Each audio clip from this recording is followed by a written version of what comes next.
ಯಾವುದೇ ಸಾಧನೆ ಇರಲಿ, ಈಸಿಯಾಗಿ ಯಾವುದು ಬರಕಿಲ್ಲ ಸ್ವಾಮಿ.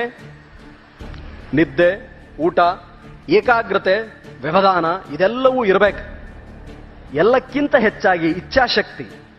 ದೇಶ ಕಟ್ಟಲಿಕ್ಕೆ ಆಗಿರಲಿ, ವ್ಯಕ್ತಿತ್ವವನ್ನು ಬೆಳೆಸಿಕೊಳ್ಳಲಿಕ್ಕೆ ಆಗಿರಲಿ, ಪದವಿಯನ್ನ ಪಡೆಯಲಿಕ್ಕೆ ಆಗಿರಲಿ, ಅಥವಾ ನೀವು ಅನ್ಕೊಂಡ ಹಾಗೆ ಇಂಜಿನಿಯರ್ ಆಗ್ಲಿಕ್ಕೆ ಆಗಲಿ, ಇಚ್ಛಾಶಕ್ತಿ ಯಾವತ್ತೂ ಕರಗದ ಆರಂಭಿಕ ಶೂರರು ನಾವು ಆಗಬಾರದು.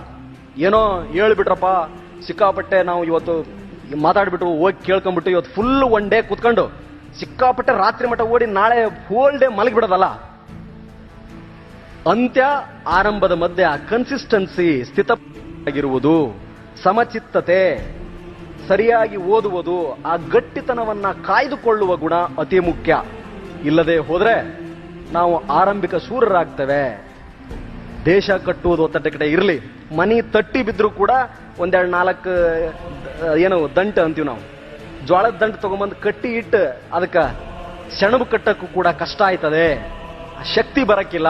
ಆ ಕಾರಣಕ್ಕೆ ಇಚ್ಛಾಶಕ್ತಿ ಆ ಮಟ್ಟದ್ದಿರಲಿ. ಇಚ್ಛಾಶಕ್ತಿ ಅನ್ನೋದು ಎಂದೂ ಕುಂದದ ಇಚ್ಛಾಶಕ್ತಿ ನಮ್ಮಲ್ಲಿರಬೇಕು.